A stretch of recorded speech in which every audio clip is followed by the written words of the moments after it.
Morning students. Last लेक्चरला आपण chemical thermodynamics मध्ये स्टँडर्ड एंथॅल्पी ऑफ फॉर्मेशन आपण स्टडी करत होतो. Standard enthalpy of formation represented as delta F H not. Standard enthalpy of formation काय असते? It is the enthalpy change when 1 mole of pure compound is formed in its standard state when its element also in their standard state. समजा 1 मोल pure compound त्याच्या standard state मध्ये form होत असताना त्याच्यामधले element सुद्धा स्टँडर्ड स्टेट मध्येच असतात. ओके, आता मग standard enthalpy of formation. Standard enthalpy of फॉर्मेशनलाच आपण काय म्हणतो असतो? ते स्टँडर्ड एंथॅल्पी ऑफ रिएक्शन हे तुम्हाला सांगितलेलं आहे. आणि standard enthalpy of formation of element from itself is काय असते? 0 असते. त्याच एलिमेंट पासून तोच एलिमेंट आपला तयार होऊ शकत नाही. ओके, आता मग आपण एक जनरल रिएक्शन इथे कन्सिडर करूया. Consider a reaction. Consider a reaction.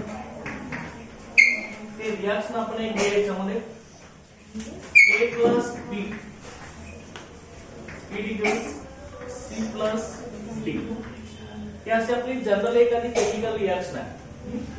तर त्यामध्ये बघा, त्या रिएक्शन मध्ये स्मॉल a आहे तो a चा कोएफिशिएंट आहे, स्मॉल b हा b चा कोएफिशिएंट आहे, स्मॉल c c चा आणि स्मॉल d कॅपिटल D चा कोएफिशिएंट आहे. आता त्यानंतर स्टँडर्ड एंथॅल्पी ऑफ रिएक्शन हे आपण तुम्हाला मी सांगितलंय. स्टँडर्ड एंथॅल्पी ऑफ रिएक्शन आपण कसं दाखवतो? Delta R H not is equal to काय असते? डेल्टा एफ एच नॉट असते. हे तुम्हाला काल सांगितलंय. Standard enthalpy of reaction is equal to standard enthalpy of formation असते.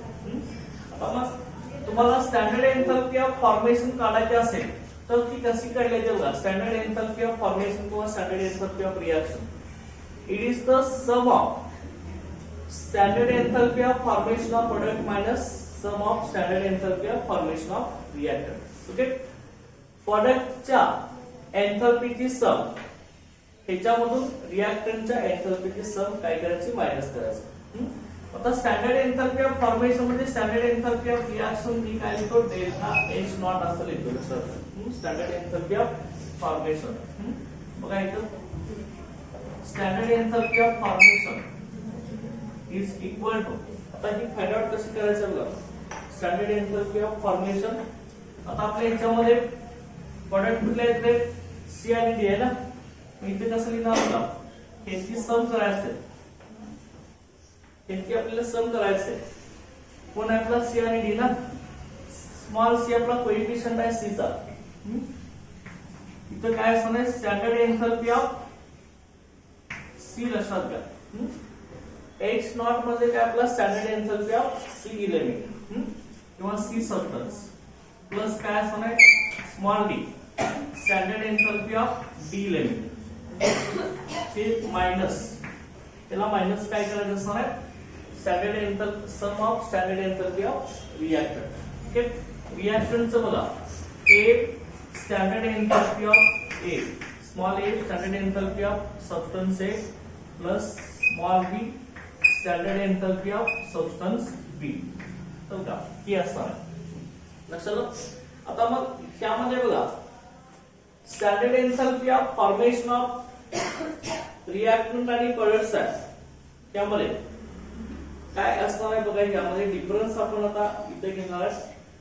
स्टँडर्ड एंथॅल्पी त्यांच्या एंथॅल्पीची सम की आपला H मध्ये काय असणार आहे? Standard enthalpy of substance C. H not D म्हणजे standard enthalpy of substance B. H not A म्हणजे standard enthalpy of substance A आणि H नॉट B म्हणजे standard enthalpy of substance B असणार आहे. आपण आता standard enthalpy of formation study करूया. म्हणजे इथे काय असणार आहे? Standard enthalpy of formation of product minus standard enthalpy of formation of reactant असणार आहे. म्हणून आपण हेच आता कसं लिहिणार बघा. सी करणार असं C into standard enthalpy of formation. तर सी काय देणार आपण? Standard enthalpy of formation of काय लिहिणार आपण? सी लिहिणार. Standard enthalpy of formation of C. तर का C into standard enthalpy of formation of C plus D, small d coefficient as it is, standard enthalpy of formation of D. So D has substance. Per minus लक्षात घ्या.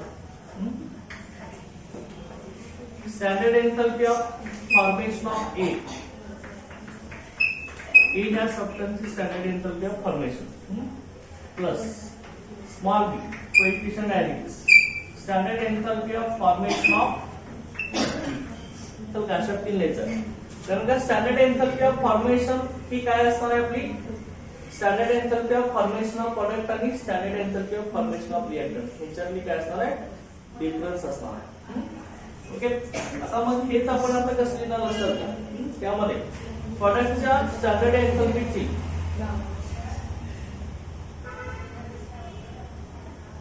प्रोडक्टच्या standard enthalpy of फॉर्मेशनची आपली इथे काय असणार आहे, सम असणार आहे. तेच आपण कसं लिहिणार आहे, summation standard enthalpy of formation of काय म्हणणार आपण इथं आता, हे कोण आहे, सी आणि डी हे काय आता प्रोडक्ट आहेत ना, summation standard enthalpy of products minus काय असणार आहे, summation standard enthalpy of formation of reaction.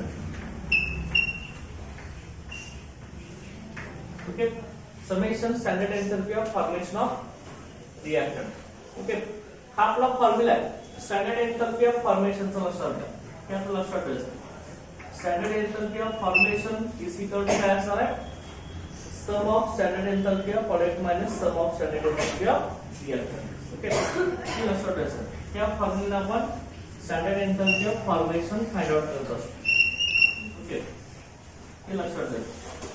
Okay, त्यानंतर आपण आता एक एक्झाम्पल घेऊया, how to calculate standard enthalpy of reaction. Okay, बघा इथं एक एक्झाम्पल आपण इथे घेऊया. इथे दिलेलं आहे बघा,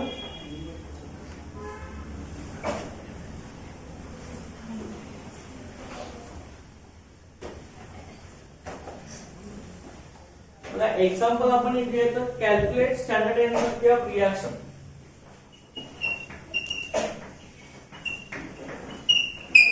Calculate standard enthalpy of reaction.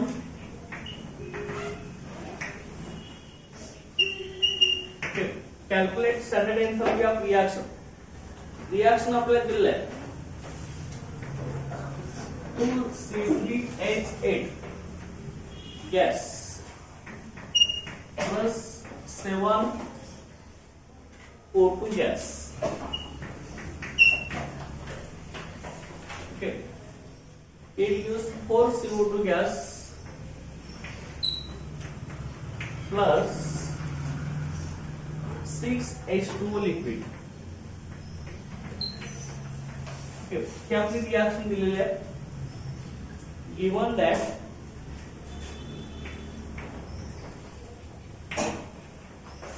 Given value आपल्याला काय दिले बघा, टाटा इथं standard enthalpy of formation of CO2.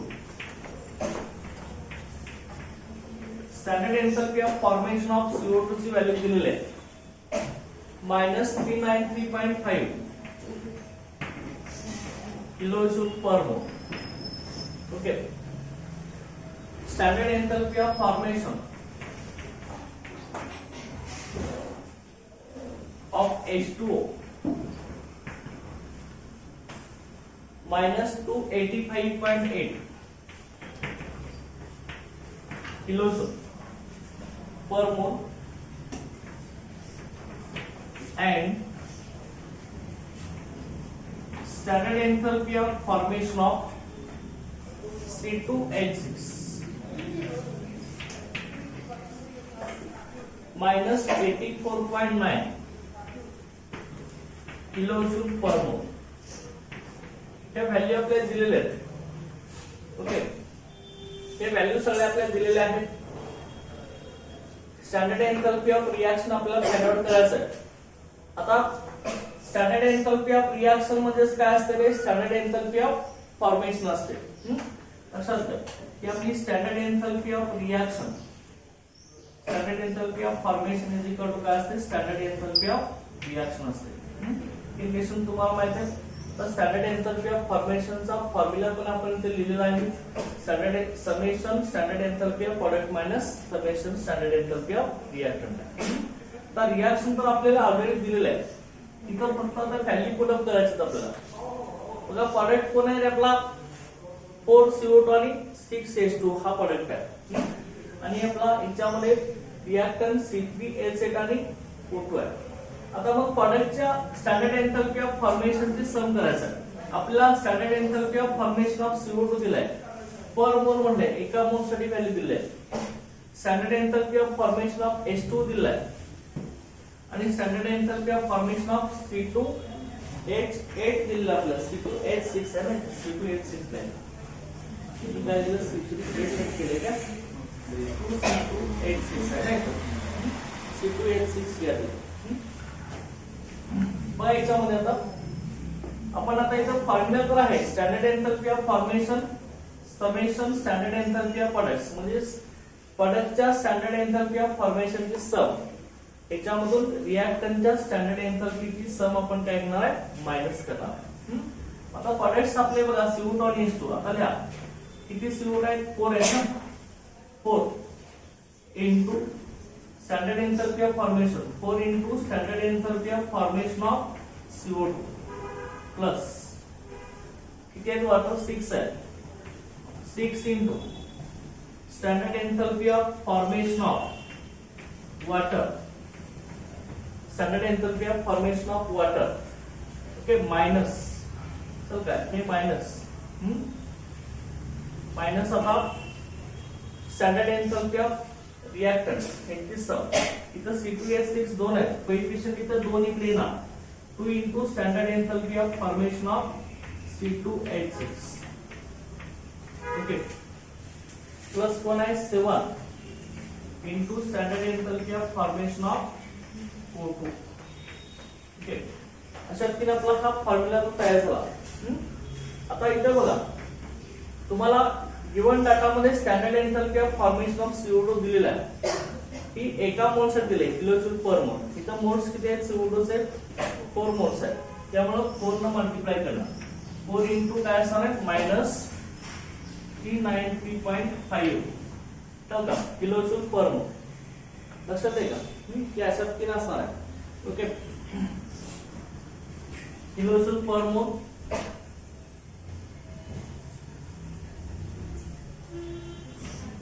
plus 6 into standard enthalpy of formation of water इथे minus 285.8 किलोजूल पर मोल आहे. इथला minus 285.8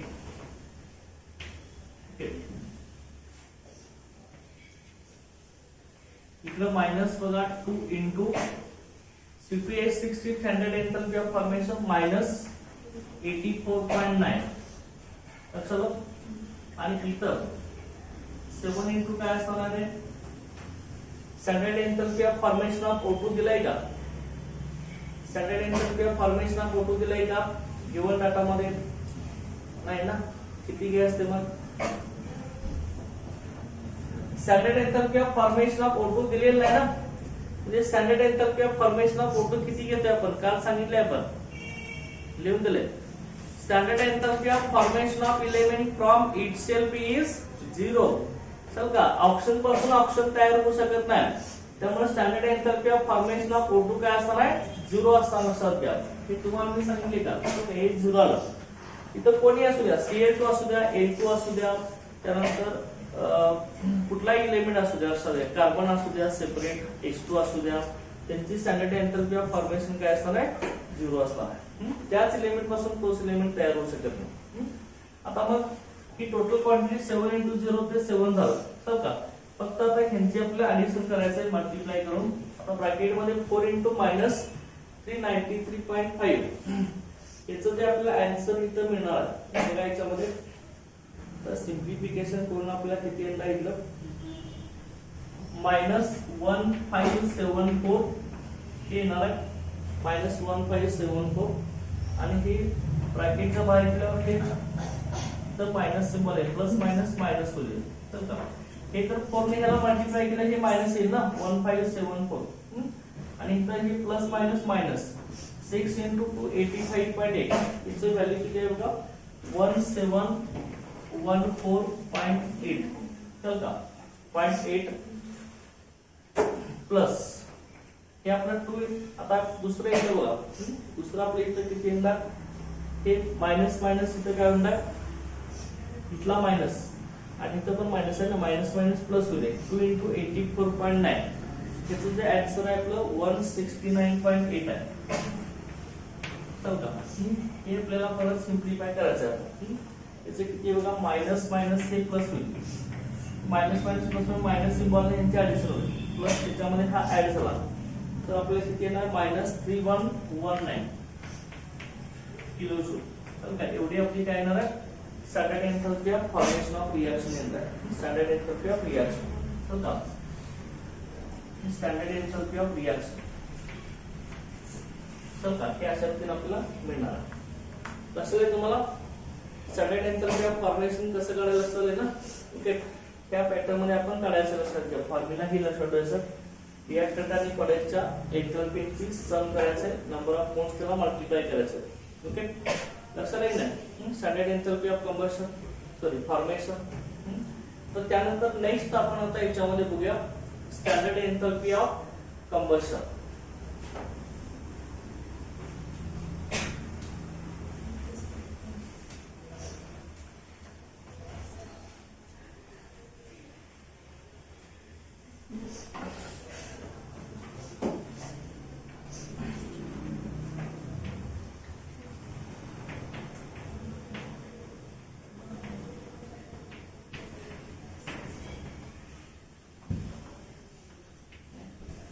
standard enthalpy of combustion standard enthalpy of combustion आपण कसं दाखवतो बघा delta H not C standard enthalpy of combustion delta H not okay आता standard enthalpy of combustion याची आपली डेफिनेशन काय लक्षात काय बघा standard enthalpy of combustion standard enthalpy of combustion of A substance standard enthalpy of combustion of a substance okay standard enthalpy of combustion of a substance is the standard enthalpy change accompanying is the standard enthalpy change is the standard enthalpy change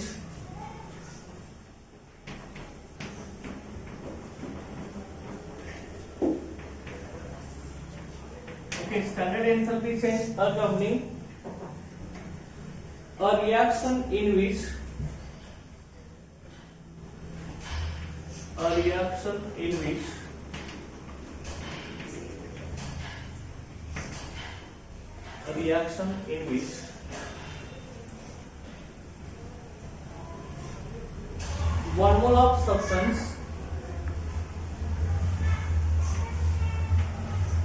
one mole of substance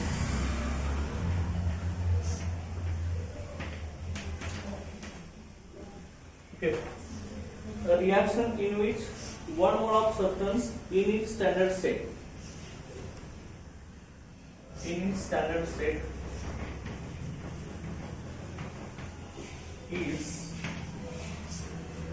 is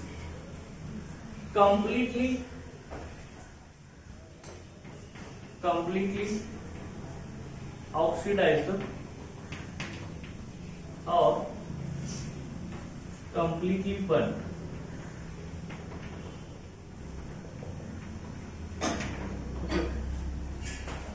त्याला काय म्हणतात standard enthalpy of combustion the standard enthalpy of combustion of a substance is the standard enthalpy change accompanying the reaction in which 1 mole of substance in its standard state is completely oxidized or completely burned हे लक्षात घ्या 1 मोल substance त्याच्या standard state मध्ये completely oxygen बरोबर oxidise होईल किंवा completely काय होईल तो बर्न होईल, त्याला काय म्हणणार आहे standard enthalpy of combustion. Combustion म्हणजे बर्निंग. ओके. एक मोल सबस्टन्स त्याच्या प्युअर स्टेट मध्ये असताना म्हणजे स्टँडर्ड स्टेट मध्ये असताना कम्प्लिटली बर्न होतो किंवा कम्प्लिटली ऑक्सिजन बरोबर रिएक्शन देतो. बर्न होतोय म्हणजे तो ऑक्सिजन बरोबर रिएक्शन देत असतो ना, त्यावेळी जो एंथॅल्पी चेंज होणार आहे त्याला काय म्हणायचं standard enthalpy of combustion. Okay. आता मग ही स्टँडर्ड एंथॅल्पी ऑफ कंबशन आपण एक एक्झाम्पल घेऊया. याच्यामध्ये C2H2 गॅस थर्मोकेमिकल इक्वेशन लिहायचं आपल्याला. C2H2 gas plus 5/2 O2 gas. Okay. 5/2 O2 gas it equals 2 CO2 gas, 2 CO2 gas plus H2O liquid. Okay, H2O liquid. Standard enthalpy of combustion. Standard enthalpy of combustion delta CH naught minus 1300 kilojoule. एवढी लक्षात. आता इथं लक्षात घ्या substance कोण आहे आपला इथं C2H2 आहे. तर का C2H2 याचा अर्थ काय C double bond CH2 CH2 double bond CH2 आहे. आपला इथिन आहे. 1 मोल इथिन बर्न होण्यासाठी ऑक्सिजन लागणार आहे. तो त्याच्या स्टँडर्ड स्टेट मध्ये इथिन आपला गॅसेस स्टेट मध्ये आहे. तो त्याच्या स्टँडर्ड स्टेट मध्ये कम्प्लिटली ऑक्सिजन बरोबर ऑक्सिडाइज होणार आहे. ऑक्सिडाइज होणार आहे म्हणजे त्याचं काय होणार आहे ऑक्सिजन बरोबर रिएक्शन होणार आहे. कम्प्लिटली ऑक्सिडाइज होणार आहे. कम्प्लिटली ऑक्सिडाइज होणार म्हणजे ऑक्सिडेशन त्याचं होणार आहे. ऑक्सिडेशन म्हणजे काय ऍडिशन ऑफ ऑक्सिजन. इथं C2H2 ला कोण ऍड झालंय ऑक्सिजन ऍड झालंय ना कार्बनला. कम्प्लीट ऑक्सिडेशन झालंय किंवा तो काय झालाय कम्प्लीट बर्न झालाय. ओके.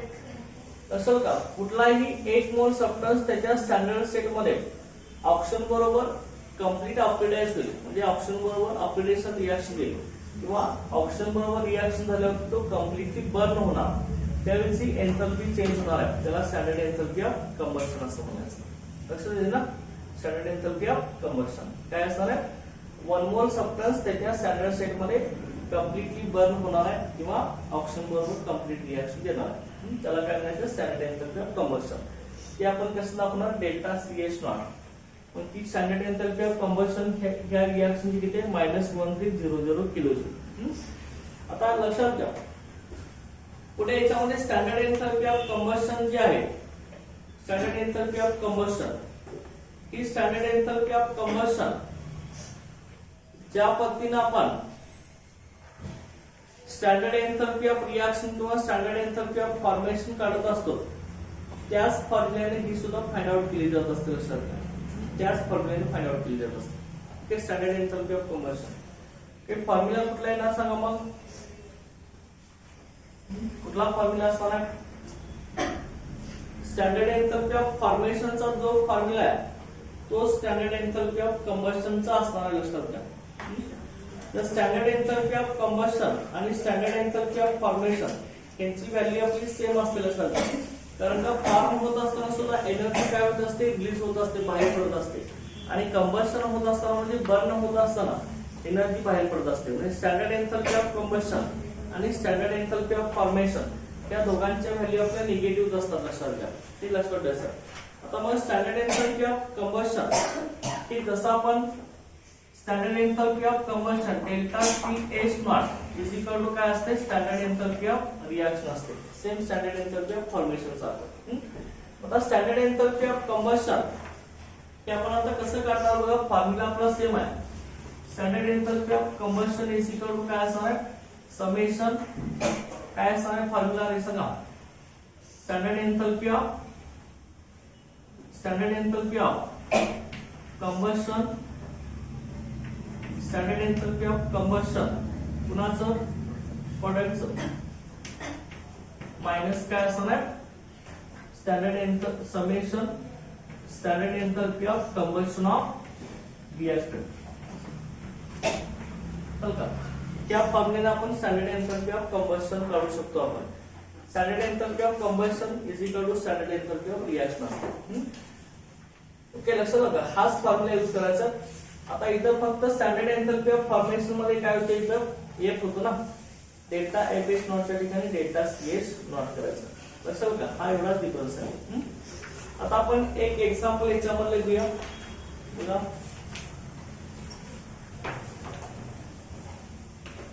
हे समजलं सगळ्यांना स्टँडर्ड एंथॅल्पी ऑफ कंबशन. एक एक्झाम्पल घेऊया याच्यामध्ये.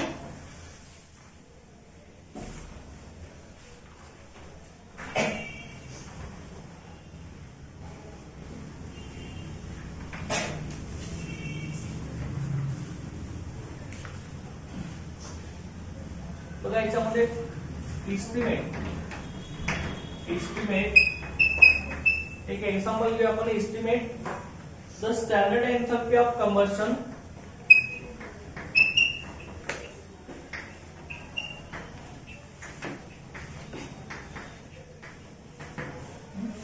estimate standard enthalpy of combustion. Estimate standard enthalpy of combustion of CH4 gas.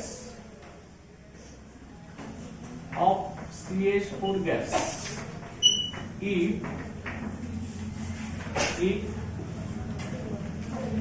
standard enthalpy of formation of CH4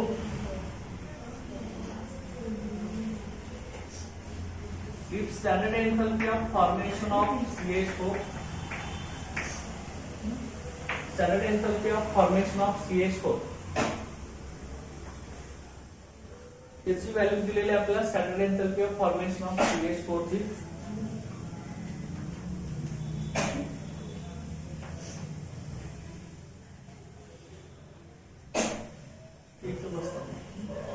standard enthalpy of formation of CH4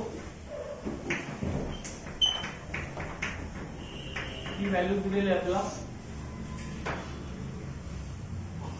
-74.8 kilojoule per मोल.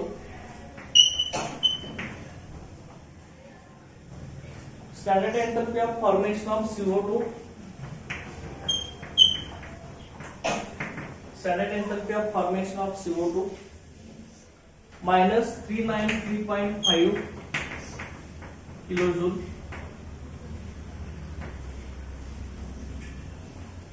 and standard enthalpy of formation of H2O and standard enthalpy of formation of H2O की value आपल्याला दिले -285.8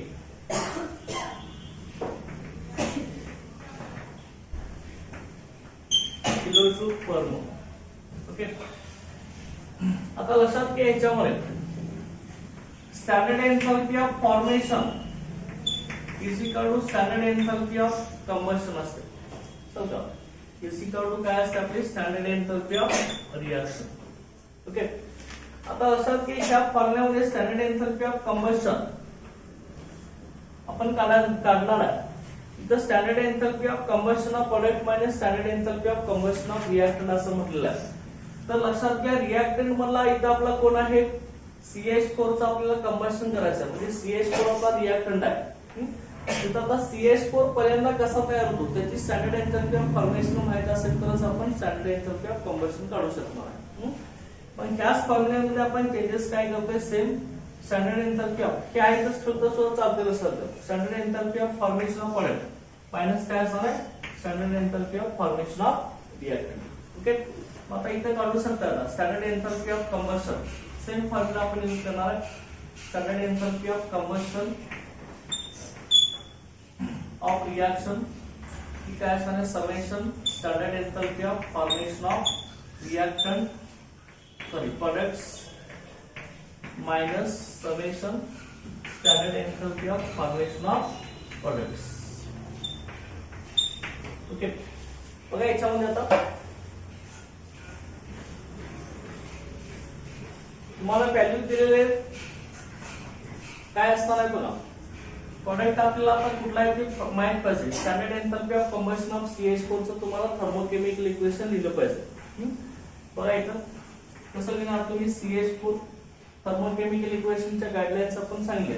CH4 लेचा balanced chemical equation सुरुवातीला लिहायचं reactant आणि प्रोडक्टचं. आता CH4 त्याचं combustion करणार म्हणजे पुन्हा रिएक्शन करणार आहे तुम्ही ऑक्सिजन बरोबर करणार ना.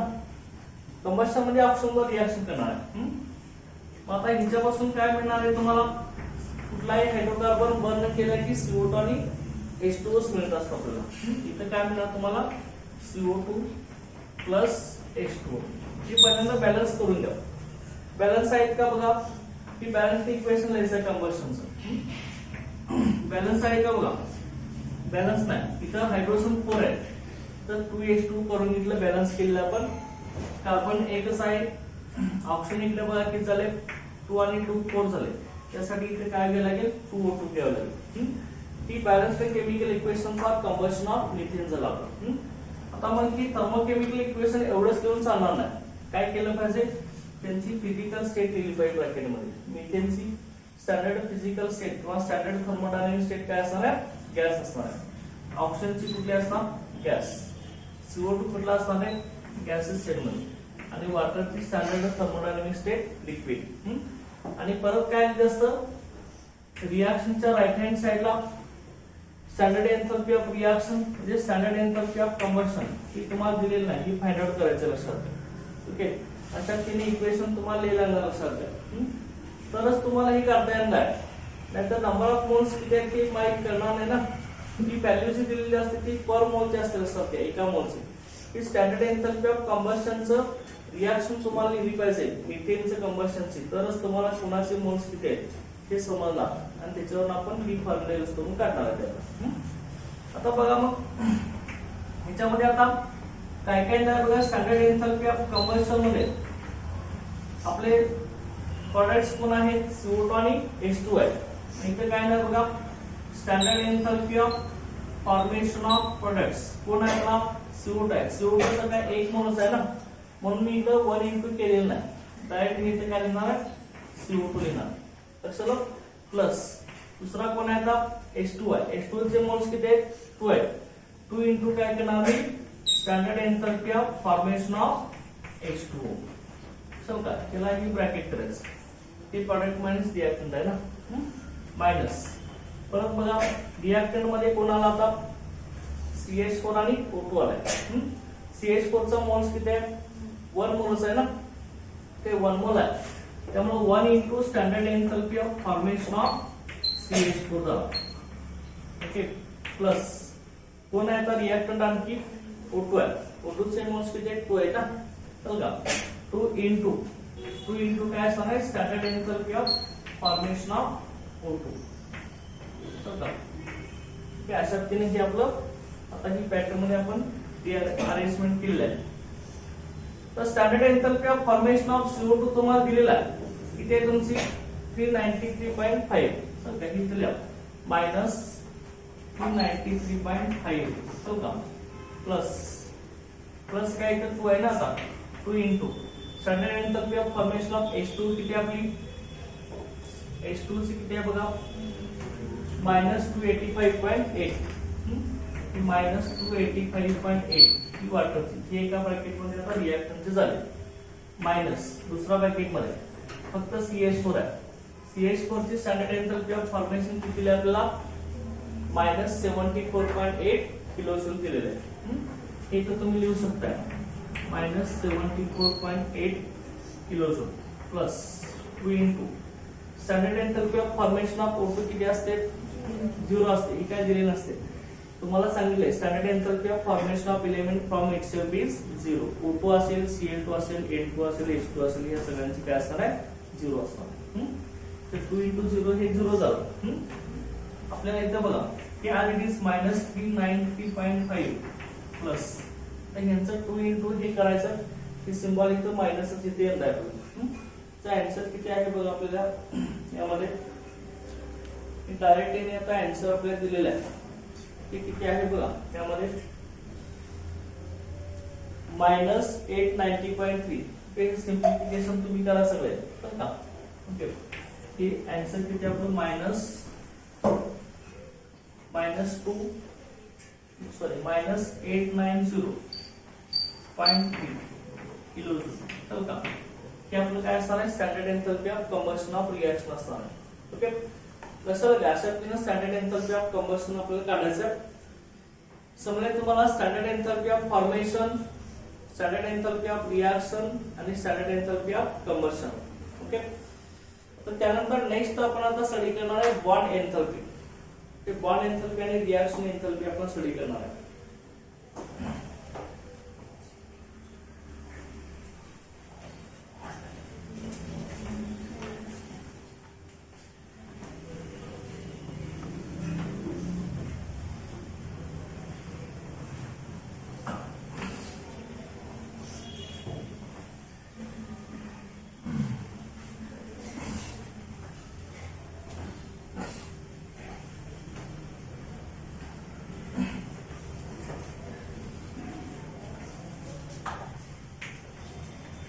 बघा याच्यामध्ये bond enthalpy,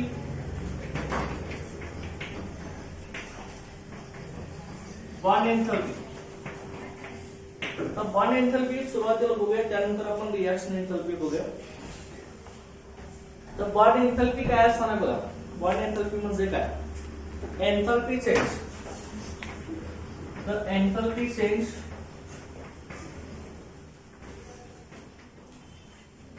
okay the enthalpy change are required to break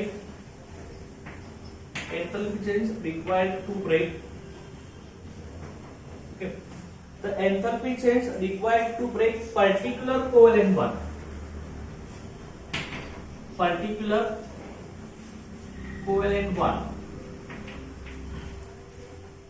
okay the enthalpy change required to break particular covalent bond in 1 mole of particular covalent bond in 1 mole of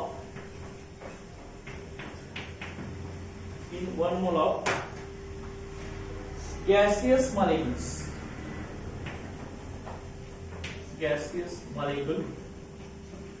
1 mole of gaseous molecule to produce gaseous atoms.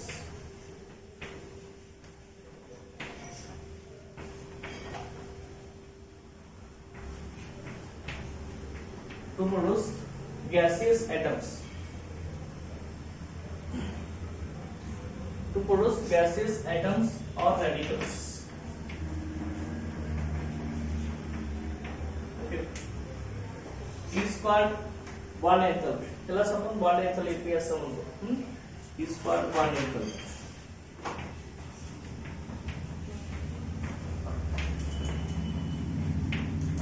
Okay.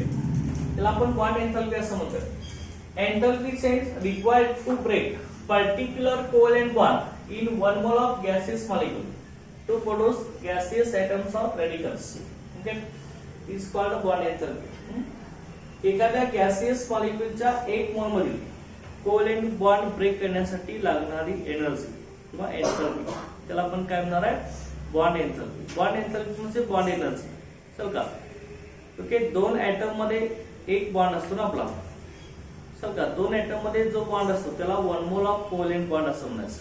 एक bond असेल तर 1 मोल covalent bond, दोन bond असतील तर 2 मोल covalent bond. हे दोन एटम मधील एक कोव्हॅलेंट बॉन्ड ब्रेक करण्यासाठी लागणारी एनर्जी त्याला आपण काय म्हणणार आहे बॉन्ड एंथॅल्पी. मग तो बॉन्ड ब्रेक केल्यावरती काय मिळणार तुम्हाला गॅसियस स्टेट मधले ऍटम म्हणतील किंवा रॅडिकल म्हणतील. रॅडिकल म्हणजे ते पॉझिटिव्ह आयन असतील किंवा निगेटिव्ह आयन असतील. NaCl असतं Na+Cl- मिळणार ना.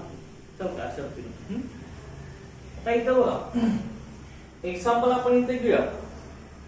फॉर एक्झाम्पल आपण इथे H2 गॅस घेतला, गॅसियस स्टेट मधला मॉलिक्युल घेतला. याचे मोल्स किती घेतले ते आपण काही नाही म्हणजे 1 मोल असणार आहे.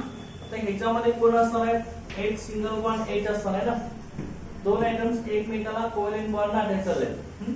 आता हा आपण ब्रेक केला, हा कोव्हॅलेंट बॉन्ड ब्रेक केला तर काय होणार आहे H gas plus H gas. दोन हायड्रोजनचे ऍटम आपल्याला मिळणार आहे. मग आता हा H2 गॅस ह्याच्यामधला कोव्हॅलेंट बॉन्ड ब्रेक केल्यानंतर आपल्याला काय मिळणार आहे H gas plus H gas मिळणार आहे आपल्याला. ओके इथं आपल्याला स्टँडर्ड बॉन्ड एंथॅल्पी किंवा standard reaction enthalpy, standard enthalpy of reaction इथे किती असणार आहे बघा, प्लस 436.4 किलोजूल. आता इथं बॉन्ड ब्रेक करण्यासाठी आपल्याला एनर्जी लागत असते. ते बॉन्ड ब्रेकिंगला एनर्जी लागत असते, त्यामुळे सिम्बॉल काय आपलं पॉझिटिव्ह आहे. म्हणजे बॉन्ड एंथॅल्पी काय असते आपली ऑलवेज पॉझिटिव्ह असते. लक्षात ठेवायचं, बॉन्ड एंथॅल्पी ऑलवेज पॉझिटिव्ह. तर हायड्रोजन आपल्या डेफिनेशन मध्ये सांगितलेच आहे, एक मोल गॅसियस मॉलिक्यूल मधील पर्टिक्युलर कोव्हॅलेंट बॉन्ड ब्रेक करण्यासाठी जी एनर्जी लागत असते त्याला आपण काय म्हणणार आहे, बॉन्ड एंथॅल्पी. मग हा पर्टिक्युलर कोव्हॅलेंट बॉन्ड ब्रेक केल्यावरती त्याचं कन्व्हर्सन काय मध्ये होत असतं, ऍटम मध्ये होत असते किंवा रॅडिकल्स मध्ये होत असतं. लक्षात.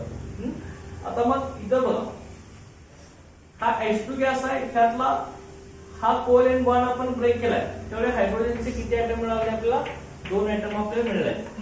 मग ती बॉन्ड ब्रेक करण्यासाठी आपल्याला बॉन्ड एनर्जी किंवा बॉन्ड एंथॅल्पी किती लागणार आहे, प्लस 436.4 किलोजूल. चल का, एवढी आपल्याला एनर्जी लागणार आहे, बॉन्ड एंथॅल्पी लागणार आहे. आता मग ती मॉलिक्यूल कुठला झाला रे, हा मॉलिक्यूल मध्ये किती ऍटम्स आहेत, 2च ऍटम्स आहेत. म्हणजे हा मॉलिक्यूल कुठला आहे, डायटॉमिक मॉलिक्यूल आहे. चल का, हे दोन्ही डायटॉम. आणखी एक आपण घेतला HCl गॅस. तर HCl गॅस मध्ये कोण असणार आहे, हायड्रोजन आणि क्लोरीन मध्ये सिंगल बॉन्ड असणार आहे ना. हा बॉन्ड ब्रेक करण्यासाठी लागणारी एनर्जी, हा बॉन्ड ब्रेक केला तर कुठले ऍटम मिळणार आहे तुम्हाला, H gas plus Cl gas असे गॅसेस स्टेट मधले 2 ऍटम मिळणार, हायड्रोजन आणि क्लोरीन. इथं स्टँडर्ड एंथॅल्पी ऑफ रिएक्शन ही किती असणार आहे बघा, यामध्ये बॉन्ड एंथॅल्पी किती असणार आहे, प्लस 431.9 किलोजूल. ही एवढी असणार आहे. ओके, एवढी एनर्जी लागणार आहे हायड्रोजन आणि क्लोरीन मधला बॉन्ड ब्रेक करण्यासाठी. तर बॉन्ड एंथॅल्पी म्हणजे बॉन्ड एनर्जी एवढी लागणार आहे. आता त्यानंतर ही जी बॉन्ड एंथॅल्पी आहे किंवा बॉन्ड एनर्जी आहे, हे आपण रिप्रेझेंट करत असताना कशी करत असतो लक्षात घ्या. डायरेक्ट आपण असं लिहित नाही. लक्षात घ्या, तिथं काय करत असतो आपण, बॉन्ड ह्या हायड्रोजन आणि क्लोरीन मधलं बॉन्ड ब्रेक करण्यासाठी एवढी एनर्जी आपल्याला लागणार आहे, ती आपण रिप्रेझेंट करत असताना कुठल्या पॅटर्न मध्ये करत असतो बघा, standard enthalpy of reaction to break hydrogen chlorine bond. हे असे दाखवले जाते, H चल का, सिंगल बॉन्ड Cl. याचा अर्थ काय, ही बॉन्ड एंथॅल्पी आहे. याचा अर्थ काय होतोय, हा बॉन्ड एंथॅल्पी लक्षात घ्या. डायरेक्ट तुम्हाला डेल्टा एच दिलं जात नाही. बॉन्ड एंथॅल्पी मध्ये काय दिलं जातं, ब्रॅकेट मध्ये कुठला बॉन्ड ब्रेक करायचा आहे त्याची एनर्जी दिली जाते. लक्षात घ्या, ते बॉन्ड एंथॅल्पी ऑफ HCl असं दिलं जातं. ती किती लिहिणार तुम्ही, प्लस 431.9 किलोजूल पर मोल. एका मोलची लक्षात घ्या, सर का, पर मोल असे दिले जात असते. आणि H2 गॅस साठी कसं लिहिणार मग, standard enthalpy of standard bond enthalpy H single bond H. सर का, H single bond H break करण्यासाठी किती असणार आहे, प्लस 436.4 किलोजूल पर मोल. चल का, हायड्रोजन गॅस मधील एक हायड्रोजन बॉन्ड ब्रेक करण्यासाठी लागणारी एनर्जी ही आपली काय असणार आहे, bond enthalpy. Okay, HH bond एंथॅल्पी हे असणार आहे 436. अशा 3 दाखवायचं. आता ही दोन्ही मॉलिक्यूल कसे आहेत रे, दोन्ही मॉलिक्यूल H2 मॉलिक्यूल आहे आणि दुसरा आपण कुठला घेतलाय, HCl घेतलाय. दोघांच्या मध्ये ऍटम किती आहेत, 2च आहेत ना. 2 ऍटम मध्ये किती बॉन्ड असतात, एकच कोव्हॅलेंट बॉन्ड असतो. म्हणजे ही आपली बॉन्ड एंथॅल्पी जी आहे ती कुणासाठी, डायटॉमिक मॉलिक्यूल साठी असते. ती कुणासाठी, डायटॉमिक मॉलिक्यूल साठी. डायटॉमिक मध्ये एकच कोव्हॅलेंट बॉन्ड असतो. आता आपण दुसरा इथे घेऊया, पॉलीएटॉमिक मॉलिक्यूल घेऊया. पॉलीएटॉमिक मॉलिक्यूल मध्ये काय केलं तर सध्या, पॉलीएटॉमिक मॉलिक्यूल मध्ये एखादा आपण पॉलीएटॉमिक मॉलिक्यूल जर घेतला असेल, पॉलीएटॉमिक मॉलिक्यूल म्हणजेच काय, ज्या मॉलिक्यूल मध्ये 2 पेक्षा जास्त ऍटम प्रेझेंट असतात त्याला काय म्हणायचं, पॉलीएटॉमिक मॉलिक्यूल. पॉली म्हणजे मेनी ऍटम्स. ओके, ज्या मॉलिक्यूल मध्ये 2 पेक्षा जास्त ऍटम असतात त्याला आपण काय म्हणतोय, पॉलीएटॉमिक मॉलिक्यूल. पॉलीएटॉमिक मॉलिक्यूल समजा मी इथे घेतला असेल, सिंपल मॉलिक्यूल घेतला असेल, H2O घेतला असेल, तर H2 मध्ये कसं बॉन्डिंग असणार आहे, HOH. किती कोव्हॅलेंट बॉन्ड असणार आहे, 2 कोव्हॅलेंट बॉन्ड असतात. लक्षात घ्या.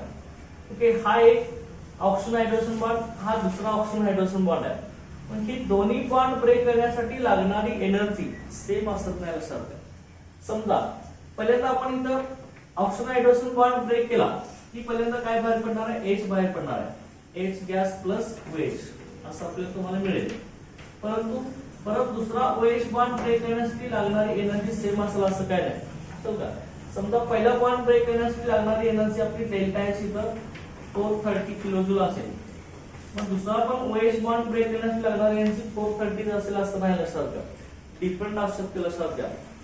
दोन्ही सुद्धा ऑक्सिजन हायड्रोजन बॉन्डच आहेत, परंतु दोन्ही बॉन्ड ब्रेक करण्यासाठी लागणारी एनर्जी सेमच असेल असं नाही लक्षात घ्या. त्यामुळं आपण दोन्ही बॉन्डची एन्थॅल्पी सांगत असताना ती काय सांगत असतो, दोन बॉन्ड एन्थॅल्पी सांगत असताना आपण अवरेज बॉन्ड एन्थॅल्पी घेत असतो. ऑक्सिजन हायड्रोजन बॉन्ड ब्रेक करण्यासाठी लागणारी एनर्जी अवरेज बॉन्ड एन्थॅल्पी घेत असतो लक्षात घ्या. ओके, जरी बॉन्ड सेम असले तरी ते दोन्ही बॉन्ड ब्रेक करण्यासाठी लागणारी एनर्जी किंवा एन्थॅल्पी सेम असत नाही लक्षात घ्या. म्हणून आपण सांगत असताना अवरेज बॉन्ड एन्थॅल्पी सांगत असतो पॉलीएटॉमिक मॉलिक्युल्स. चल का अवरेज बॉन्ड एन्थॅल्पी इथं आपण आता पर्टिक्युलर वॉटरसाठी एक्झाम्पल घेऊया की डायटॉमिक मॉलिक्युल्स. तर पॉलीएटॉमिक मॉलिक्युल मध्ये कसं येणार आहे बघा लक्षात घ्या. पॉलीएटॉमिक मॉलिक्युल मध्ये बॉन्ड एन्थॅल्पी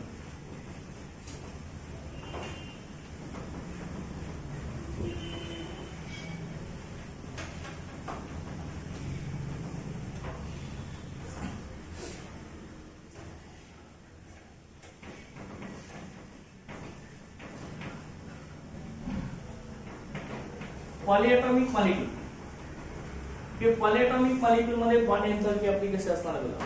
पॉलीएटॉमिक मॉलिक्युल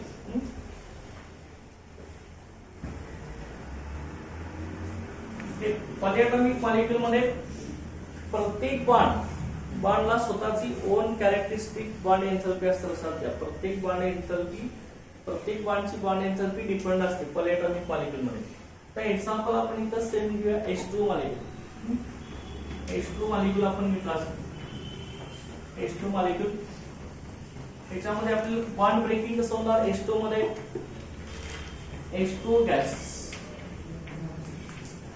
याच्यामध्ये दोन कोव्हॅलेंट बॉन्ड आहेत ना आपले, कसे ब्रेक होणार आपले HOOH. इथं आता ब्रेक झाल्यावरती दोन हायड्रोजन ऍटम आपले सेपरेट होणार प्लस ऑक्सिजन ऍटम आपला सेपरेट होणार आहे. इथं जी आपली बॉन्ड एन्थॅल्पी असणार आहे, bond enthalpy delta H naught ही व्हॅल्यू जी असणार आहे ती आपल्याला बघा कितीला येतं 9 to 7 किलोजूल. ही एवढी आपली बॉन्ड एन्थॅल्पी लक्षात घ्या. ही बॉन्ड ब्रेक करण्यासाठी लागणारी एनर्जी. आता इथं आपण काय वॉटर मध्ये दोन ऑक्सिजन हायड्रोजन बॉन्ड आहेत, प्रत्येक बॉन्ड ब्रेक करण्यासाठी लागणारी एनर्जी ही कशी असते, डिफरंट असते, सेम असत नाही. आता लक्षात घ्या की दोन स्टेप मध्ये बॉन्ड ब्रेकिंग होत असतं. पहिल्या स्टेप मध्ये कसं होत असतं बॉन्ड ब्रेकिंग बघा. याच्यामध्ये हा जो H2 गॅस आहे, H2 गॅस त्याची बॉन्ड ब्रेकिंग कसं होत असतं, सुरुवातीला OH गॅस एकच ऑक्सिजन हायड्रोजन बॉन्ड ब्रेक होत असतो, OH gas plus H gas. Okay, पहिला ऑक्सिजन हायड्रोजन बॉन्ड ब्रेक करण्यासाठी लागणारी एनर्जी आहे ही डेल्टा H नॉट ही किती आपली बघा त्यामध्ये 499 किलोजूल आहे, 499 किलोजूल. ओके, आणि सेकंड स्टेप साठी स्टेप सेकंड मध्ये आता कोण झाले, इथला ऑक्सिजन हायड्रोजन बॉन्ड ब्रेक करायचा. हा ऑक्सिजन हायड्रोजन बॉन्ड ब्रेक करण्यासाठी ब्रेक करताना परत O gas plus H gas होणार आहे. इथं असणारी standard enthalpy of reaction he same असणार नाही, 499 असणार नाही लक्षात घ्या, डिफरंट असते लक्षात घ्या. ही 428 किलोजूल असणार, ही 428 किलोजूल. ओके, लक्षात घ्या 428 किलोजूल. आता मग ह्या दोघांची आपण ऍडिशन जर केली, त्या दोघांची ऍडिशन करत असताना सिमिलर आहे ते कॅन्सल करायचं की OH ला हा OH केला, इथं कोण झालं H2 गॅस. ओके, त्यानंतर कोण आला आपलं ऑक्सिजन गॅस आणि ही HH2 आले प्लस 2 हायड्रोजन गॅस. ओके, आणि इथं स्टँडर्ड एन्थॅल्पी ऑफ रिएक्शन आहे यांची सम करायचं. सम केल्यावरती आपल्याला किती येणार, हे सेम किती येणार 9 to 7 किलोजूल येणार, बरोबर आहे की नाही. ओके, 9 to 7 किलोजूल असणार. ही आपली काय मिळणार आहे, दोन स्टेप मधील टोटल एन्थॅल्पी चेंज आपण इथे लिहिलेलं आहे. मग आता मला सांगा प्रत्येक बॉन्ड जरी सेम असला तरी तो ब्रेक करण्यासाठी एनर्जी सेम लागणार आहे का, बॉन्ड एंथॅल्पी सेम आहे की नाही, प्रत्येक बॉन्डला ओन बॉन्ड एंथॅल्पी असते लक्षात घ्या. प्रत्येक बॉन्डची बॉन्ड एंथॅल्पी डिफरंट असते, सेम असत नाही. त्यामुळे आपण बॉन्ड एंथॅल्पी पॉलीएटॉमिक मॉलिक्यूल साठी घेत असताना काय घेत असतो बघा, पॉलीएटॉमिक मधील सिंगल बॉन्ड. पॉलीएटॉमिक मॉलिक्यूल मध्ये कसं असतात, एकापेक्षा जास्त बॉन्ड प्रेझेंट असतात. मग सिंगल बॉन्ड ब्रेक करण्यासाठी लागणारी एनर्जी ही काढायची असेल तर आपण काय करत असतो, सगळ्या बॉन्डला लागणाऱ्या एंथॅल्पीची सम करतो आणि त्याला divide by number of bonds करत असतो. आता इथं किती आहे बघा, एंथॅल्पीची सम आपली 927 आहे. आता किती बॉन्ड आपण ब्रेक केलेत वॉटरमध्ये, 2 बॉन्ड ब्रेक केलेत ना, वॉटरमध्ये 2 बॉन्ड ब्रेक केलेत. त्यामुळे 927 डिवाइड बाय काय करायचं, 2 करायचं. पॉलीएटॉमिक मॉलिक्यूल मध्ये बॉन्ड एंथॅल्पी घेत असताना अवरेज बॉन्ड एंथॅल्पी आपण घेत असतो लक्षात घ्या. अवरेज बॉन्ड एंथॅल्पी, एक बॉन्ड ब्रेक करण्यासाठी लागणारी एनर्जी आपण अवरेज बॉन्ड एंथॅल्पीच्या फॅक्टर मध्ये घेत असतो. त्यामुळे लक्षात घ्या, इथं आपण कसं लिहायचं बघा, in polyatomic molecule average bond enthalpy is taken. Average bond enthalpy समजा, average bond enthalpy is taken in polyatomic molecules.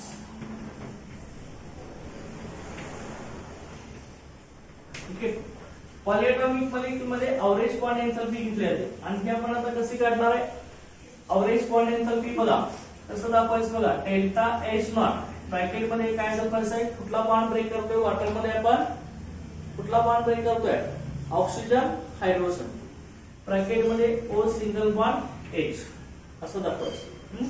O single bond H आणि इथे किती येणार बघा, average bond enthalpy okay, delta H not O H ही आपली average bond एंथॅल्पी कशी असणार आहे बघा. ओके, ओ एच बॉन्डची ही आपली 927 डिवाइड बाय काय येणार आहे, 2 येणार. म्हणजे किती येणार आहे, 927 डिवाइड बाय 2 आपलं 436.5 किलोजूल पर मोल. अशा पद्धतीने ही अवरेज बॉन्ड एंथॅल्पी घेतली जाते लक्षात घ्या. पॉलीएटॉमिक मॉलिक्यूल मध्ये काय घेतलं जातं, अवरेज बॉन्ड एंथॅल्पी घेतली जाते लक्षात घ्या. आता तुम्हाला एखादा दुसरा मॉलिक्यूल दिला जाईल, तो कुठला असेल बघा, CH4 असेल. CH4 तर CH4 मध्ये किती कार्बन हायड्रोजन बॉन्ड आहेत रे, CH4 जर आपण घेतला ह्याच्यामध्ये CH4 मध्ये किती बॉन्ड प्रेझेंट आहेत आपले, 4 बॉन्ड्स आहेत ना. म्हणजे प्रत्येक कार्बन हायड्रोजन बॉन्ड ब्रेक करण्यासाठी लागणारी एनर्जी सेम असणार, लक्षात डिफरंट असणार आहे. हे लक्षात घ्या, अवरेज बॉन्ड एंथॅल्पी घ्यायची असते पॉलीएटॉमिक मध्ये. OH मध्ये एक ऑक्सिजन हायड्रोजन बॉन्ड ब्रेक करण्यासाठी लागणारी एनर्जी किती असणार आहे, 436.5. हे पॉलीएटॉमिक मध्ये डायरेक्ट काय करायचं, अवरेज घ्यायचं. आणि डायटॉमिक मॉलिक्यूलला काय एकच बॉन्ड ब्रेक करायचं, त्याची डायरेक्ट बॉन्ड एंथॅल्पी मिळत असते. आता आपण आता दुसरा एखादा पॉलीएटॉमिक मॉलिक्यूल जर घेतला असेल, नेक्स्ट बघा,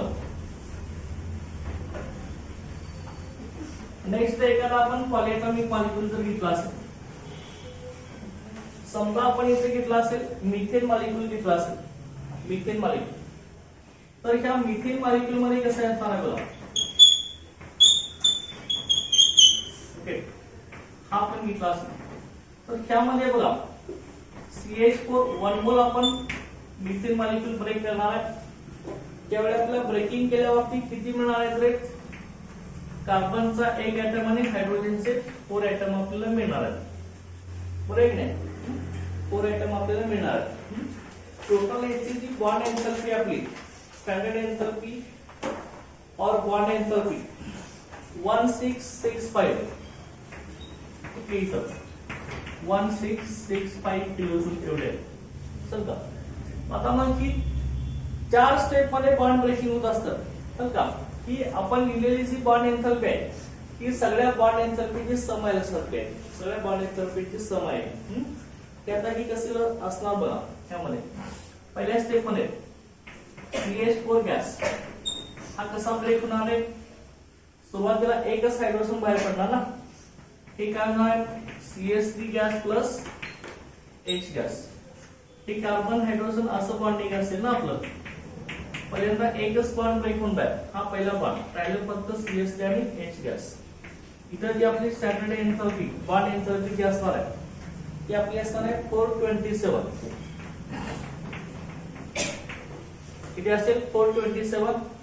सेकंड बघा, परत हा CH3 आपण ब्रेक करणार आहे त्यावेळी काय म्हणताय, परत इथं CH2 गॅस प्लस काय असणार आहे H गॅस परत इथे होणार, त्यावेळी स्टँडर्ड बॉन्ड एन्थॅल्पी इथं आपली 439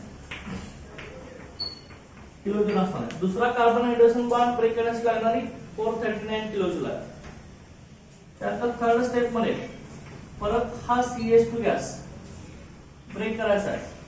ब्रेक केल्यावरती CH gas plus H gas. Okay, इथं स्टँडर्ड बॉन्ड एन्थॅल्पी त्याची व्हॅल्यू त्या बॉन्ड साठी किती आहे बघा 452 किलो जूल आहे. ओके, आणि लास्ट स्टेप मध्ये राहिलेला शेवटचा कार्बन हायड्रोजन बॉन्ड ब्रेक होणार CH gas reduce C gas plus H gas. Okay, इथं जी बॉन्ड एन्थॅल्पी आहे स्टँडर्ड बॉन्ड एन्थॅल्पी याची व्हॅल्यू 347 किलो जूल आहे. Okay, 347 kilo joule. आता ह्या सगळ्यांची ऍडिशन आपण जर केली, सगळ्यांची ऍडिशन केली तर त्यामध्ये बघा इकडे आपल्याला जे सिमिलर आहे ते कॅन्सल करा. CH ला CH3 गेला, CH2 ला CH2, ह्या CH ला CS गेला. पहिले कोणी ह्या साईडला CH4 गॅस. ओके, त्या साईडला कोणाला कार्बन आणि हे 4 hydrogen. Okay, carbon gases state मध्ये प्लस हायड्रोजन 4 हायड्रोजन. त्या अशा पद्धतीने आपल्याला येणार आहे. इथं आपली त्या सगळ्या स्टँडर्ड एन्थॅल्पीची सम करायची प्रत्येक स्टेप मध्ये. त्या स्टँडर्ड एन्थॅल्पीची सम आपली किती असते 1665 किलो जूल. आता इथं मला सांगा मिथेन मध्ये 4 कोव्हॅलेंट बॉन्ड आहेत. प्रत्येक कार्बन हायड्रोजन मधला कोव्हॅलेंट बॉन्ड ब्रेक करण्यासाठी लागणारी बॉन्ड एन्थॅल्पी सेम आहे का? सेम नाही ना. म्हणजे प्रत्येक कोव्हॅलेंट बॉन्डची ओन बॉन्ड एन्थॅल्पी असते, स्वतःची त्याची बॉन्ड एन्थॅल्पी असते. जरी कार्बन हायड्रोजन मधले 4 बॉन्ड सेम असले, सिंगल कोव्हॅलेंट बॉन्ड असले तरी सगळ्यांना ब्रेक करण्यासाठी लागणारी एनर्जी सेम नसते लक्षात घ्या. मग अशा वेळी पॉलीएटॉमिक मॉलिक्यूल मध्ये एका सिंगल कार्बन हायड्रोजनची बॉन्ड एन्थॅल्पी सांगत असताना की आपण ते सांगत असतो एव्हरेज बॉन्ड एन्थॅल्पी सांगत असतो. कारण का आपण समजा तुम्ही एकाच सांगितली 427 किलो जूल पर मोल आहे असं म्हटलं तर ही सगळ्यांसाठी अप्लाय होईल का? होणार नाही. मग तुम्हाला एका कार्बन हायड्रोजन बॉन्डची बॉन्ड एन्थॅल्पी सांगायचे मिथेन मॉलिक्यूल मध्ये तर ती कशी घेणार तुम्ही? एव्हरेज बॉन्ड एन्थॅल्पी मध्ये सांगणार लक्षात घ्या. एक बॉन्ड ब्रेक करायचा आहे कार्बन हायड्रोजन मधला का तर ती घेण्यासाठी काय करणार आहे? एव्हरेज बॉन्ड एन्थॅल्पी घेणार आहोत. ते मिथेन मधला एक कार्बन हायड्रोजन बॉन्ड ब्रेक करण्यासाठी लागणारी एनर्जी ही डिफरंट असणार आहे. त्यामुळे तुम्ही सांगत असताना पॉलीएटॉमिक मॉलिक्यूल मधली बॉन्ड एन्थॅल्पी काय घेत असतो आपण? एव्हरेज बॉन्ड एन्थॅल्पी घेत असतो लक्षात घ्या. आता एव्हरेज बॉन्ड एन्थॅल्पी कशी येत आहे? एव्हरेज बॉन्ड एन्थॅल्पी मिथेन मॉलिक्यूल साठी ओके कशी असणार आहे?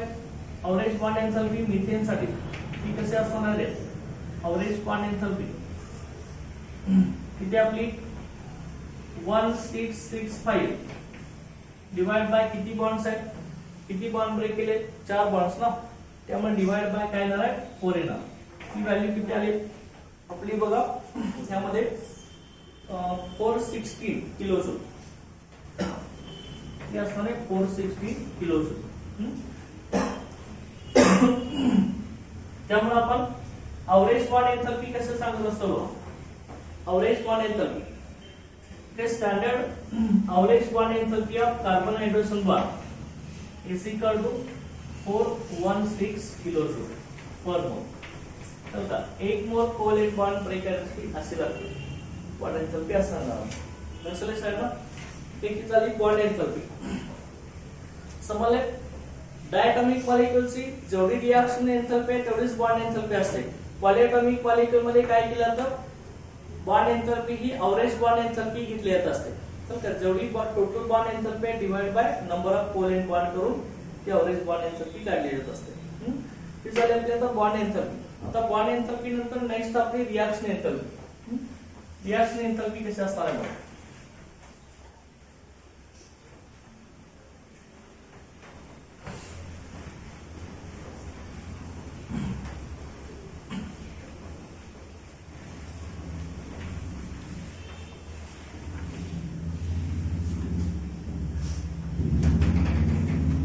Reaction enthalpy,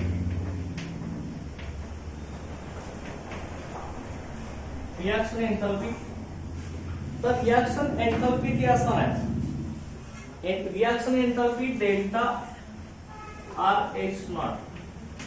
okay, reaction enthalpy. Okay, आता रिएक्शन एंथैल्पी मध्ये काय असतं रे, एखादी केमिकल रिएक्शन होत असताना काय होत असतं, रिएक्टंट मधले बॉन्ड ब्रेक होत असतात आणि प्रोडक्ट मधले बॉन्ड काय होत असतात, फॉर्म होत असतात. लक्षात घ्या. एखादी जनरल रिएक्शन तुम्ही घ्या ना, A plus B = C plus D. आता मला सांगा की A B रिएक्टंट आहे आणि C आणि B हे प्रोडक्ट्स आहेत आपले. तर सुरुवातीला A आणि B ह्या रिएक्टंट मध्ये रिएक्शन होते, त्याचवेळी प्रोडक्ट तयार होत असतात. रिएक्शन होत असताना रिएक्टर मधले बॉन्ड ब्रेक होत असतात आणि प्रोडक्ट मधले बॉन्ड फॉर्म होत असतात. त्यामुळे सुरुवातीला आपण रिएक्शन एंथैल्पी लिहित असताना इथं आपण एक एक्झाम्पल, इथं आपण एखादी क्लास एक्झाम्पल इथं आपण लिहिलं H2 gas plus I2 gas = 2HI. Okay, असं एखादा आपण एक्झाम्पल लिहिला त्याच्यामध्ये. तर लक्षात घ्या, हा H2 प्लस I2 गॅस हे जे दोन गॅस आहेत ह्यांच्यामध्ये कुठले बॉन्ड असणार आहेत. H2 गॅस मध्ये H single bond H bond असणार आहे. I2 गॅस मध्ये काय असणार आहे, I single bond I bond असणार आहे. ही दोन्ही बॉन्ड ही ब्रेक केल्याशिवाय हायड्रोजन आणि आयोडीन मध्ये बॉन्ड तयार होणार आहे का, नाही ना. पहिल्यांदा रिएक्टंट मधले बॉन्ड ब्रेक करावे लागतात आणि त्यानंतर प्रोडक्ट मध्ये बॉन्ड फॉर्म होत असतात. त्यामुळे रिएक्शन एंथैल्पी घेत असताना आपण काय घेत असतो बघा, रिएक्शन एंथैल्पी ही कसं आपण रिप्रेझेंट करत असतो बघा, स्टँडर्ड एंथैल्पी ऑफ रिएक्शन. त्याचा फॉर्म्युला काय बघा, सुरुवातीला रिएक्टर मधले बॉन्ड ब्रेक करत असतात, त्यानंतर प्रोडक्ट मधले बॉन्ड फॉर्म होत असतात. त्यामुळे समेशन स्टँडर्ड एंथैल्पी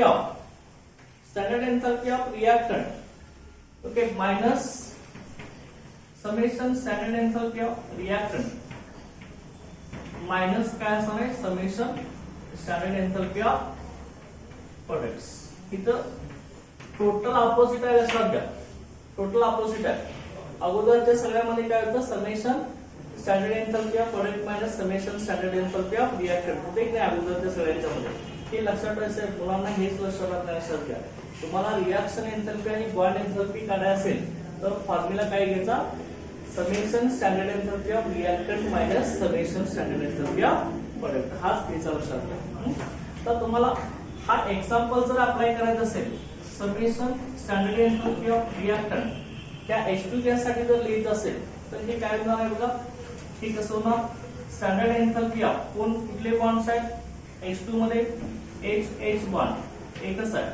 इथं जर दोन असतं तर मी काय लिहिलं असतं, किती लिहिलं असतं, 2 × म्हणलं असतं. नाही तर समजा एकच आहे ना, इथं H2 चा किती मला एकच आहे ना, एकच सिंगल कोव्हॅलेंट बॉन्ड प्लस काय असणार आहे, bond enthalpy of iodine single bond iodine.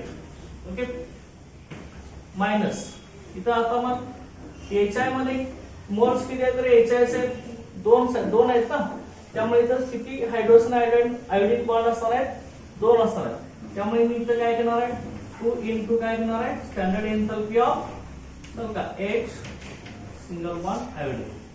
हे अशा पद्धतीने दाखवायचं असतं लक्षात. ओके, लक्षात आहे ना. ओके, ही रिएक्शन एंथैल्पी. आता रिएक्शन एंथैल्पी आणि बॉन्ड एंथैल्पी ती आपली कशी काढली जाते ते आपल्याला बघायचं आहे. रिएक्शन एंथैल्पी आणि बॉन्ड एंथैल्पी याचा प्रॉब्लेम्स आहे. लक्षात घ्या, प्रॉब्लेम्स आपण इथे घेऊया. इथं पण लक्षात आहे ना. ओके, बघा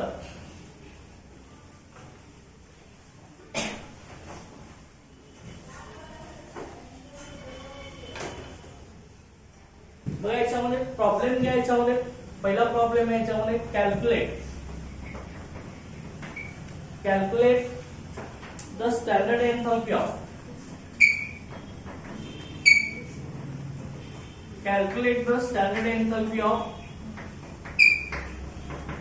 okay, calculate the standard enthalpy of आपल्या इथे दिलेला आहे N2H4 gas. Okay, N2H4 gas plus H2 gas. Okay, it gives 2NH3 gas. अशी आपली एक रिएक्शन दिलेली आहे. इथं तुम्हाला स्टँडर्ड बॉन्ड एंथॅल्पी दिले. If standard bond enthalpy of NH bond, तर बॉन्ड एंथॅल्पी आता NH नायट्रोजन हायड्रोजन ही ह्या पॅटर्न मध्ये दिली जाते. इथे आपल्याला 389 किलोजूल पर मोल ही दिली आहे. त्यानंतर standard bond enthalpy of hydrogen bond delta H not for hydrogen bond, hydrogen single bond hydrogen, हा बॉन्ड ब्रेक करण्यासाठी 435 किलोजूल पर मोल, 435 किलोजूल पर मोल. आणि आपली standard enthalpy of N single bond L हीची व्हॅल्यू ही किती आपली बघा 159 किलोजूल पर मोल. हे आपले दिलेत व्हॅल्यू सगळ्या. आता आपल्याला रिएक्शन मध्ये स्टँडर्ड एंथॅल्पी ऑफ रिएक्शन आपल्याला फाइंड आउट करायचं आहे. म्हणजे इथे कोण करायचं आहे पुढं थर्मोकेमिकल इक्वेशन मध्ये डेल्टा H नॉट ची व्हॅल्यू तुम्हाला इथे फाइंड आउट करायचं. ओके, तर सोल्युशन मध्ये काय करायचं असतं बघा. सुरुवातीला इथे बॉन्ड्स किती आहेत ते आयडेंटिफाय करायचं. N2H4 कसं लिहिणार तुम्ही N सिंगल बॉन्ड L, इकडं 2 हायड्रोजन, त्याला 2 हायड्रोजन. नायट्रोजनची व्हॅलेन्सी आपली 3च असते ना, चल का ती येणार आहे. आणि हायड्रोजन मध्ये कोण असणार आहे एक सिंगल बॉन्ड H असणार आहे. चल का एक हायड्रोजन हायड्रोजन बॉन्ड असणार आहे. ठीक आहे, ऍसिड स्टेट मध्येच आहे. ठीक आहे, ऍसिड स्टेट मध्ये प्रोडक्टच्या साइडला 2 मॉलिक्युल्स ऑफ NH3 ना, म्हणजे नायट्रोजन नायट्रोजन असले किती असणार इकडं 6 बॉन्ड असणार आहे नायट्रोजन नायट्रोजन. ओके, ठीक आहे, ऍसिड स्टेट मध्ये इथं तुम्हाला स्टँडर्ड बॉन्ड एंथॅल्पी काढायचं आहे. तुम्हाला स्टँडर्ड एंथॅल्पी ऑफ रिएक्शन काढायचं. आता तुम्ही मला सांगायचं स्टँडर्ड एंथॅल्पी काढण्याचा फॉर्म्युला काय आपला. Standard enthalpy of reaction is equal to summation काय standard enthalpy of reactant bond minus summation standard enthalpy of product bond. Standard enthalpy of product bond. आता इथं तुम्ही सांगायचं आता जे रिएक्टर मधले बॉन्ड आहेत ती तुम्ही पहिल्यांदा लिहायचं आहे. कसे लिहायचं बघा. एकदा बघा रिएक्टंट कोण आहे आपला N2H4 आहे. त्याच्यामध्ये आता बॉन्ड्स किती आहेत रिएक्टर मधले बॉन्ड्स. नायट्रोजन हायड्रोजन बॉन्ड किती आहेत रे. नायट्रोजन हायड्रोजन बॉन्ड किती आहेत. इथं पहिला आहे ना, इथं दुसरा, इथं थर्ड आणि इथं फोर्थ आहे. इथं काय करणार तुम्ही 4 into standard bond enthalpy of NH. कसं काय व्यवस्थित बघायचं. 4 आहेत ना नायट्रोजन हायड्रोजन बॉन्ड. आणखी किती आहेत बघा. इथं रिएक्टंटचं पहिल्यांदा बघायचं, नंतर प्रोडक्टकडे जायचं. इथं 4 नायट्रोजन हायड्रोजन बॉन्ड झाले. आणखी कोण झाले रे, कुठला बॉन्ड झाला हे आता आणखी. अरे ह्याच्यात 2 आहेत ना, नायट्रोजन हायड्रोजन 4 झाले आणि नायट्रोजन नायट्रोजन 1 आहे. मग इथं काय असणार आहे प्लस कुठला असणार आहे standard enthalpy of bond enthalpy of nitrogen nitrogen. Okay, plus plus आता आणखी दुसरा रिएक्टंट कोण आहे रे हायड्रोजन. हायड्रोजन मध्ये एकच आहे ना, त्यामुळे काय लिहिणार आपण standard enthalpy of hydrogen single bond hydrogen. लक्षात आहे का. ओके, काय शक्ती नाही त्याला ब्रॅकेट करायचं. आता तुमचं काय संपलं रिएक्टर मध्ये बॉन्ड संपले बरोबर ना. आता प्रोडक्ट मध्ये जायचं तुम्ही. प्रोडक्ट मध्ये काय बघा. प्रोडक्ट मध्ये standard enthalpy of reaction bond कुठले आहेत रे. कुठले बॉन्ड्स आहेत. किती बॉन्ड्स आहेत नायट्रोजन हायड्रोजन. मॉलिक्यूल 2 आहेत अमोनियाचे. एका मॉलिक्यूल मध्ये किती NH बॉन्ड आहेत 3 आहेत. तर 2 मध्ये काय ना 6 ना, समजा 6. इथं काय ना तुमचं पुढं 6 into standard enthalpy of NH bond. बरोबर आहे ना. की अशा पद्धतीने तुम्ही लिहायचं. आता असं लिहिल्यानंतर तुम्ही डायरेक्ट व्हॅल्यू पुट अप करायच्या नाहीत. की असं सुरुवातीला लिहायचं आहे. समजले कसं लिहिले ते तर का. इथं 2 त्या रिएक्टर मध्ये 2 आहेत. एक नायट्रोजन नायट्रोजन बॉन्ड आहे, दुसरा नायट्रोजन हायड्रोजन बॉन्ड आहे. 4 नायट्रोजन हायड्रोजन बॉन्ड आहे. त्यामुळे 4 into bond enthalpy of nitrogen hydrogen plus किती नायट्रोजन हायड्रोजन 1 आहे. Okay, bond enthalpy of nitrogen. परत इकडे आता हे आपले संपले आता हायड्रोजन. त्यानंतर मग reactant side 6 into NH bond येतं. आता मग असे केल्यानंतर तुम्ही आता डायरेक्टली व्हॅल्यू पुट अप करायच्या नाही. काय करायचंय, रिएक्टंट आणि प्रॉडक्ट मधले जे सिमिलर बॉन्ड्स आहेत, सारखेचे बॉन्ड्स आहेत, ते कॅन्सल करायचे. हे लक्षात ठेवायचं.